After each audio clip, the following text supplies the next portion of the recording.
And I will ask the host to take the floor, Walter van Dyck, Professor of Strategy and Innovation here at the Vlerick Business School and visiting professor at the CORE-RWE University in Belgium. Yep, please.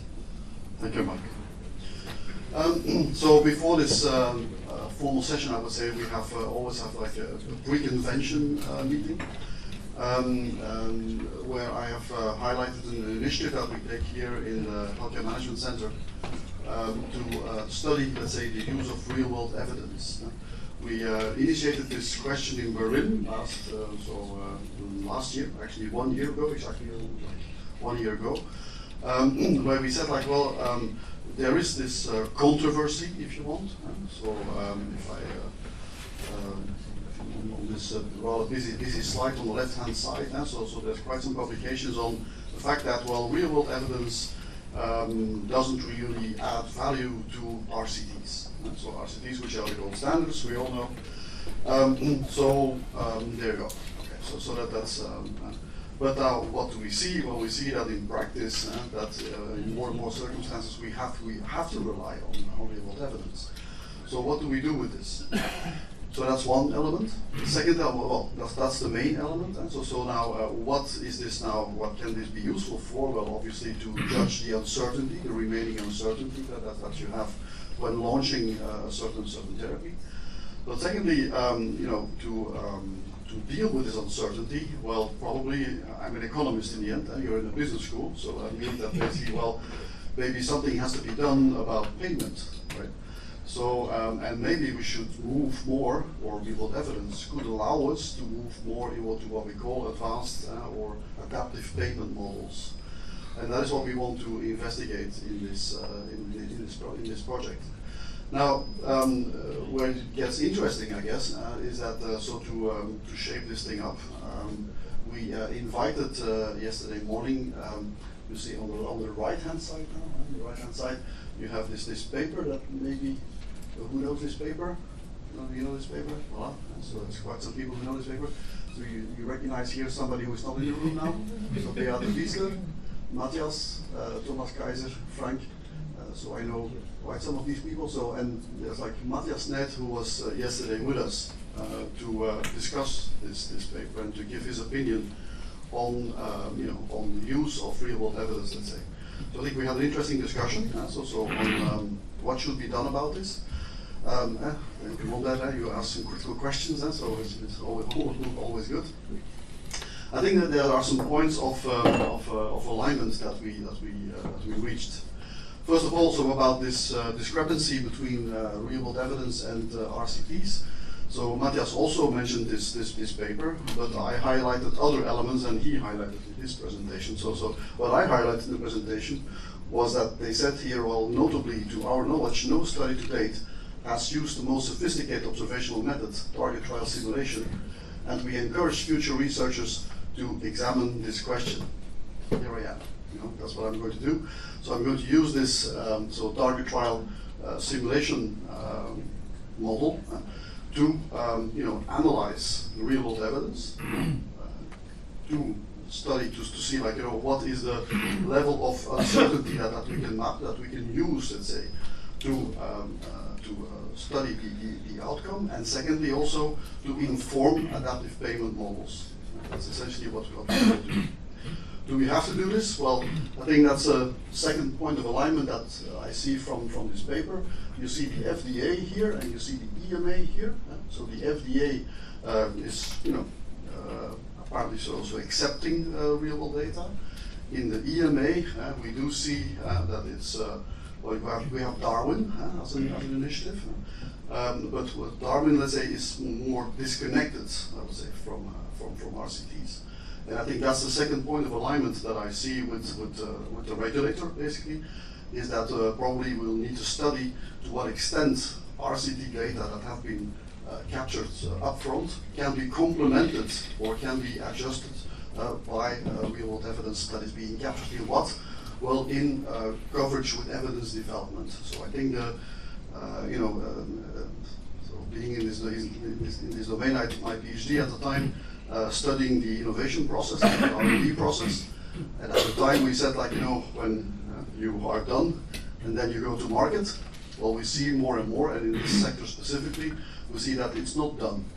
So you see that there is some what we call residual uncertainty. And the phase of coverage with evidence development, I think, is a phase in which we have to say, like, okay, well, fine, we have to have a contract. We know the concept of MEAs, so sort of managed entry agreements. In the managed entry agreement, probably we'll have to move into a future where you document, you say upfront, well, I can give you now conditional access for a while, and in this while, this is the study that needs to be set up to, maybe to pay you more or less, following the real results that we are measuring. And we think that the target trial framework is ideal to do this. So that's the study that we're going to do. So it's called CORE-RWE, or CORE-RWE, that I do together with my colleagues from KU Leuven, more specifically the Faculty of Pharmaceutical Sciences and ESAT. So ESAT is electrical engineering, so they focus more on the use of registries.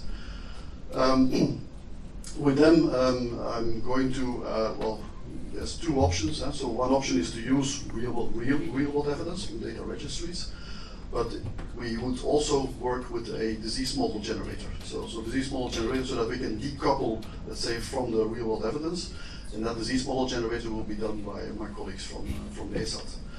You also see IMT Luca. So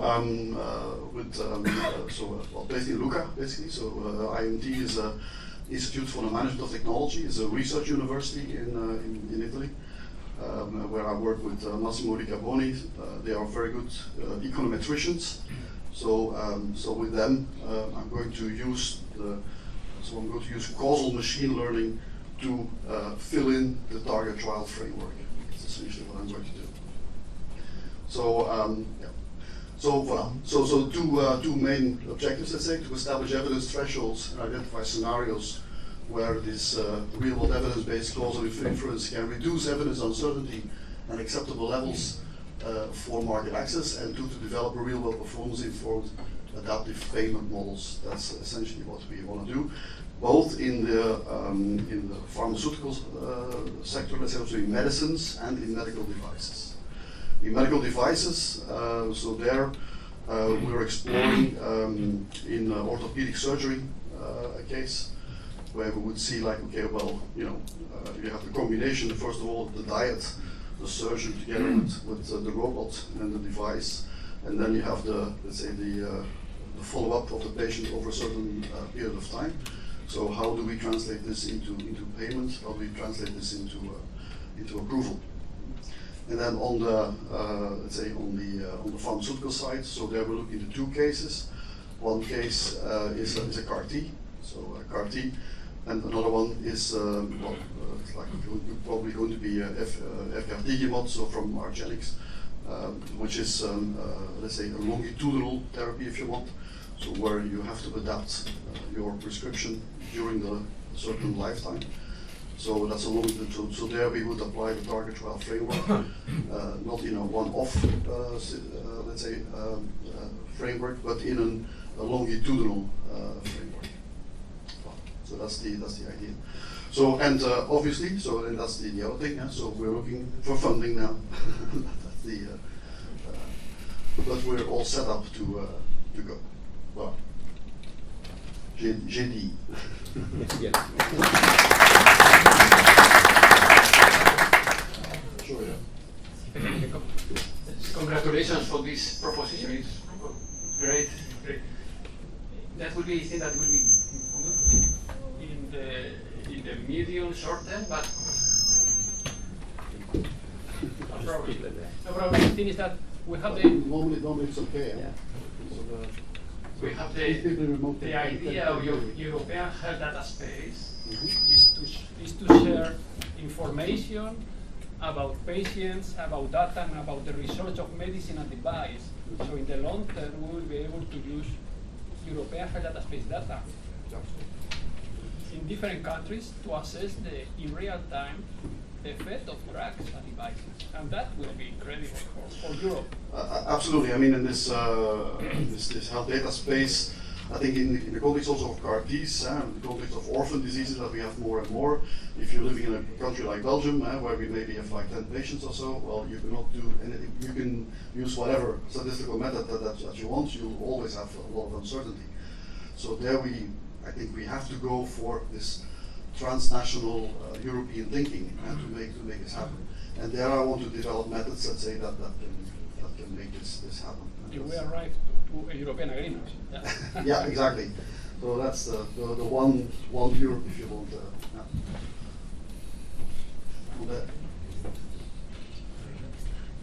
But I think it's okay. Okay.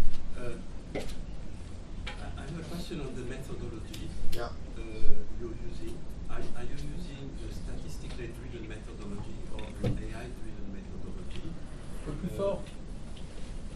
Are you using a statistically driven or AI-driven methodology? The second point is, are you running counterfactual scenario? We have done this type of work, which is currently not accepted by HTA organization, and where we see benefit is by narrowing the confidence interval versus using the actual observational data, and it is sometimes disappointing because we don't narrow it enough to be statistically significant, and in some cases it's potentially working. And my question is, what is the way forward to get that through GCA? Yeah. Is it a reasonable expectation, or is it an academic exercise? Yeah. Well, it has to start as an academic exercise, of course. So, but it's a very valid question. Well, maybe to your first question. So, is it statistical or AI? Well, as Marcus was saying, like everybody's talking about AI now. It is AI based. More specifically, it's going to be causal machine learning based. So not just machine learning, because machine learning just gives you like predictions. And I have research in this domain, but causal machine learning, so double machine learning. So where we, and then that is also basically a statistical technique. So that's why it's not really different. But based upon what Miguel Hernan has worked out, so causal machine learning, where we use Bayesian statistics, basically. So Bayesian statistics, which basically means that you update your probabilities, and which has advantages to the classical thinking, where you have the so regression based, where you do Mike or propensity score weighting. So here we do this, using these advanced methods. The second one is a question that yesterday you also asked to the regulator, basically, and he didn't want to answer. That was the. I hope with this project we can get closer to each other in a way, so that we have that we develop a language on what we say here is valid within this interval. So and is this interval narrow enough to go for price adaptation or not yet? So that we want to develop, let's say, a language an evidence-based language to determine the adjustments that need to be made on the remaining uncertainty that we have and the performance that we have. But I hope then the answer will not be like now, well, you only have done an indirect, comparison, so it's not good enough, we don't even consider it. So I hope we can get more evidence behind this. No? I hope to. Yeah. Yeah.